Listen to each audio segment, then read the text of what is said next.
உயிர்த்தெழுந்த இயேசு கிறிஸ்துவின் வல்லமை ஊழியங்கள் வழங்கும் வசனப் பெட்டகம். இயேசுவே கர்த்தர்.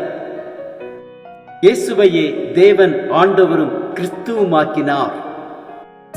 இயேசுவே ராஜாதி ராஜா, கர்த்தாதி கர்த்தா. கிறிஸ்துவே மரித்தோர் மேலும் ஜீவனுள்ளோர் மேலும் ஆண்டவர். கிறிஸ்துவே போதகரும் ஆண்டவருமாயிருக்கிறார். வசனப் பெட்டகத்தின் இன்றைய தின கருப்பொருள் சந்தோஷம். கர்த்தரிடத்தில் மனமகிழ்ச்சியாயிரு, அவர் உன் இருதயத்தின் வேண்டுதல்களை உனக்கு அருள் செய்வார். யோவான் 15:10-11 வாசிக்கிறோம். நான் என் பிதாவின் கற்பனைகளை கைக்கொண்டு அவருடைய அன்பிலே நிலைத்திருக்கிறது போல நீங்களும் என் கற்பனைகளை கைக்கொண்டிருந்தால் என்னுடைய அன்பிலே நிலைத்திருப்பீர்கள். என்னுடைய சந்தோஷம் உங்களில் நிலைத்திருக்கும்படிக்கும் உங்கள் சந்தோஷம் நிறைவாயிருக்கும்படிக்கும் இவைகளை உங்களுக்கு சொன்னேன். எபிரேயர் 11:6 வாசிக்கிறோம். விசுவாசம் இல்லாமல் தேவனுக்கு பிரியமாயிருப்பது கூடாத காரியம். ஏனென்றால் தேவனிடத்தில் சேருகிறவன் அவர் உண்டென்றும் அவர் தம்மை தேடுகிறவர்களுக்கு பலன் அளிக்கிறவர் என்றும் விசுவாசிக்க வேண்டும். ரோமர் 14:17 வாசிக்கிறோம். தேவனுடைய ராஜ்யம் புசிப்பும் குடிப்பும் அல்ல, அது நீதியும் சமாதானமும் பரிசுத்த ஆவியினால் உண்டாகும் சந்தோஷமுமாயிருக்கிறது.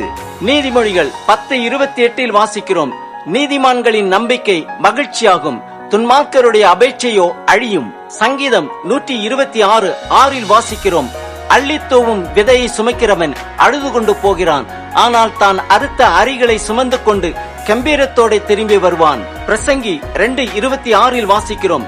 தேவன் தமது பார்வைக்கு நல்லவனாய் இருக்கிறவனுக்கு ஞானத்தையும் அறிவையும் இன்பத்தையும் அளிக்கிறார். மத்தேயு 25:21 வாசிக்கிறோம்.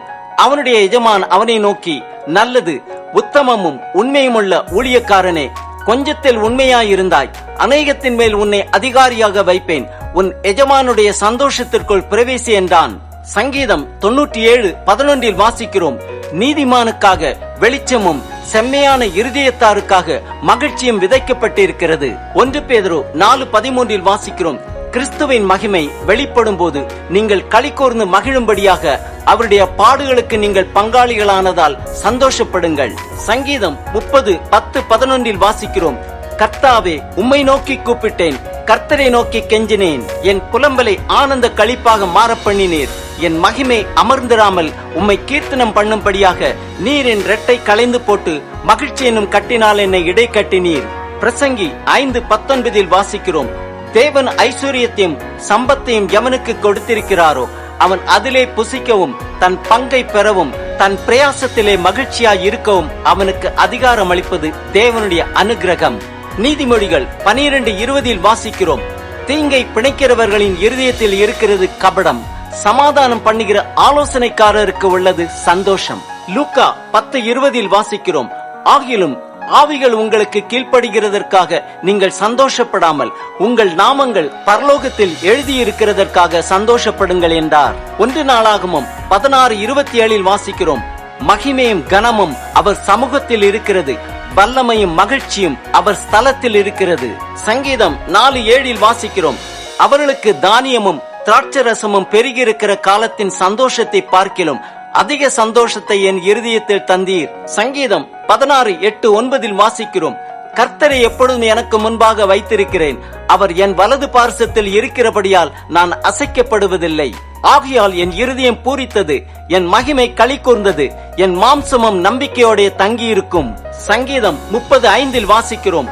அவருடைய கோபம் ஒரு நிமிஷம், அவருடைய தயவோ நீடிய வாழ்வு. சாயங்காலத்திலே அழுகை தங்கும், விடியற்காலத்திலே களிப்புண்டாகும். ஆம், கர்த்தரிடத்தில் எப்பொழுதும் மனமகிழ்ச்சியாயிருப்போம், அப்பொழுது நம் இருதயத்தின் வேண்டுதல்களை நமக்கு அருள் செய்வார். கிறிஸ்துவின் கற்பனைகளை கைக்கொண்டால் அவருடைய அன்பிலே நிலைத்திருப்போம், அவருடைய சந்தோஷமும் நம்மில் நிலைத்திருக்கும்.